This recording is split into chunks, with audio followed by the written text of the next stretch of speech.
और आज आज हम एक प्लेटफॉर्म पर भी बैठे हैं, खिदमत खल्क, एक बड़ा बेहतरीन प्लेटफॉर्म है। नाराज तो नहीं होंगे अगर एक जुमला कह दो?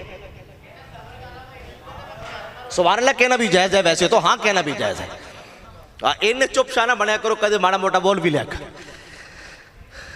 इस वास्ते कि जी कौम दीन दी महफिल च ना बोले ना, तो फिर उन्होंने सियासी महफिल च बोलना पैंदा है। तो इस वास्ते थोड़ा जा ख्याल कर लो भी आप कितने बोलना है। अब जरा समझिए जुमला मैं जो अर्ज करना चाहता था।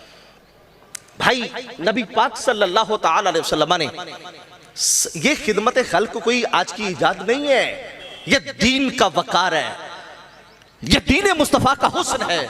और यही तो वो प्लेटफॉर्म है जो अल्लाह के नबी ने हमें अता फरमाया। आप देखना रसूल करीम अलैहिस्सलाम ने क्या फरमाया, फरमाया क्या करना, जो बंदा बंदों के काम आता है फिर अल्लाह उस बंदे के काम आता है। अगर कोई बंदा दीन का काम करता हो ना तो फिर नजरें उठती है, ले कल ते इदा सी, उन्होंने आ काम किया, अच्छा विचों इन्हें इदा किया होना, अच्छा फिरता तो हमारे सामने वेला ही है, लेकिन फिरदा गड्डियां थे, काम करदा कोई नहीं थे, लट्ठे काटन तो थले कपड़ा जुत्ती कोई नहीं है। ये हमारे एतराज होते हैं। और मियाँ ये नसीब नसीब की बात है, कोई किसी के लिए सुख पैदा करता है, कोई किसी के लिए दुख पैदा करता है। ये हमने देखा है ना, ये हमारे माशरे में दो तरह की मक्खियां हैं। एक है शहद की मक्खी। शहद की मक्खी आपको कभी भी रूढ़ी के ढेर पे नजर नहीं आएगी, वो जब भी नजर आएगी ना वो आपको खेतों खलियान और बागों और गुलिस्तानों में नजर आएगी, और गुलिस्तान के अंदर वो देखती है सबसे हसीन फूल कौन सा है। लेकिन एक होती है ये गंदी मक्खी जरासीम वाली, वो सारा जिस्म आपका सुथरा हो, पाकीज़ा हो, खुशबू लगी हो, वो सारा जिस्म फिर के देखती है गंदी जगह कौन सी है, जख्म कहां से है, पीप कहां से बहती है। और अगर हम किसी का हाथ नहीं बटा सकते, अगर हम किसी का दस्तो बाजू नहीं बन सकते, तो फिर हम ये तान वाली नजर उतार के और ये ऐनक तासुब वाली उतार के, नफरत वाली हम बात खत्म करके हम एक जुमला मोहब्बत का तो कह सकते हैं। और सुनिए मेरे आका ने क्या फरमाया, फरमाया लोगों याद रखना, जो बंदों के काम आता है रब फिर उसको अपने कामों से बेनियाज कर देता। का फिर उसके काम कौन करता है, का उसके काम अल्लाह अपनी शान करीमी से खुद करता है। तो जब अल्लाह ने खुद वादा ले लिया, ओ बंदों के काम आ, तेरी अपनी परेशानियां मिटाना तेरे खुदा का काम है। और सुनिए मेरे आका क्या फरमाते हैं, आपने फरमाया औ तक्शिफु अन्हु कुर्बा, अगर कभी दिल करे ना मैं बेहतरीन काम करूं, सबसे अच्छा काम करूं, तो काम मुआशरे में कोई दुखी बंदा देख ले, औ तक्शिफु अन्हु कुर्बा, कोई मुसीबत में है तो उसकी मुसीबत दूर कर, बीमार पड़ा है इलाज के लिए पैसे नहीं है, दवाई मुहैया कर, कोई लागर पड़ा है, कमजोर पड़ा है, उसको हेल्प की हाजत है तो अपने बासु पेश कर। और फिर अगर कोई बच्चा बच्ची पढ़ रहे हैं, फीस के लिए पैसे नहीं है, कामयाबी और उनका मुस्तकबिल दांव पे लग रहा है, तो क्या कर, अपने पैसे में से कुछ ना कुछ दे। का जब तू किसी के काम आएगा, औ तक्शिफु अन्हु कुर्बा, किसी की मुसीबत को टाल देगा, तो फरमाया तू किसी की मुसीबत नहीं टाल रहा, दरअसल इन्वेस्ट करके तू अपनी मुसीबतों का हल निकाल रहा। क्या होगा, तू किसी के काम आ रहा है तो अल्लाह ताला नतीजे में तेरे काम हल कर रहा है। और भाई आज हम सोचते हैं मैं मुसीबत से निकल जाऊं फिर किसी को निकालूंगा, हम एक हल करते हैं आगे से नई बड़ी मुसीबत आ जाती है, एक दुख से निकलते हैं नया दुख आ जाता है, एक परेशानी से निकलते हैं नई परेशानी आ जाती है। मेरे आका ने फरमाया औ तक्शिफु अन्हु कुर्बा, लोगों मुसीबतों से निजात चाहते हो तो फिर क्या करो, लोगों की मुसीबतें खत्म करो, लोगों को मुसीबतों से निकालो। और जो लोगों की मुसीबतों से निकालता है लोगों को, फिर रब फायदा क्या देता है, या तो उसको मुसीबतों में आने नहीं देता, अगर मुसीबतें आ जाएं तो रब उनको कफूर फरमा देता है। लेकिन होता कब है, जब बंदे के अंदर यह जज्बा पैदा हो जाए कि मैंने किसी की मुसीबत दूर करनी है। जबकि आज तो हम औरों के लिए मुसीबत बन रहे हैं, हम कहते हैं मैं मुसीबत से मेरी जान छूट जाए, और कोई मरता है तो मरे, बचता है तो बचे। नहीं मियाँ, ये जिंदगी है गुजर जाएगी, अपने लिए कमाएंगे तब भी गुजर जाएगी, किसी के लिए कमाएंगे तब भी गुजर जाएगी। अपने लिए कमाई हुई जिंदगी औरों की विरासत होगी, और औरों के लिए गुजारी हुई जिंदगी ये हमारी आखिरत में सरमाया होगा, ये हमारी आखिरत की जमा पूंजी होगी, ये हमारा आखिरत का बैंक बैलेंस होगा।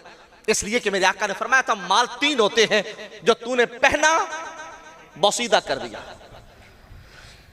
जो तूने पहना बोसीदा कर दिया, दूसरा जो तूने खाया और उसको हजम कर दिया, और कहा तीसरा माल तेरा नहीं है, वो तो जायदाद है, वो तो जायदाद है, वो तेरा नहीं है, वो तेरे बीवी बच्चों और जो दूसरे वरासा हैं वो उसका है।